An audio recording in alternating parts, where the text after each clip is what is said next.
Gears has always been a cooperative game at its core. I mean, even our campaign was designed around cooperative play. The number one question I get is Horde mode coming back? I get that every single day on Twitter, so I couldn't wait to actually talk about survival.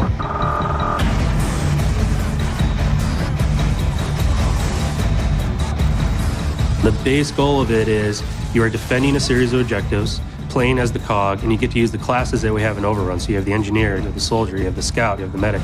It's all about teamwork of what classes you're going to pick and use their special abilities to help survive 10 waves of enemies.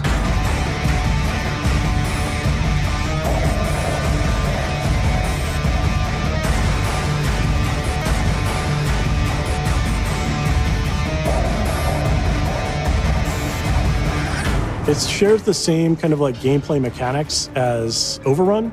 And so there's 3 objectives, a primary, a secondary, and the third one being the generator, right, or the main objective. The battlefield is single directional, so you start defending the first one, and then when that falls, you fall back to the second one, and when that falls, you fall back to the final generator. In Horde, we had 50 waves was the goal to survive, and so you might hear 10 waves and you go, wow, that's short. It is 10 crazy intense waves, and it's actually really hard to survive those 10 waves. We actually had to bring in QA to ensure that we weren't going to ship a multiplayer game mode that it was impossible to beat on the highest difficulty level. Going all the way to hardcore or insane is definitely going to be a challenge for any co-op group who wants to try to tackle it.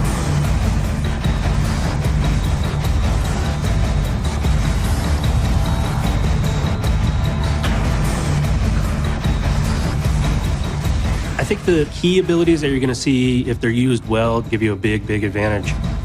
If you have an engineer who's repairing a fence and the Locust forces are incoming, there's no way he's going to be able to repair that fence. And so you've got this moment where all of the classes are doing their thing, and it's all to protect the one engineer who is staying alive and not slowing down and not reloading and doing all this to save that one barrier that's protecting your objective.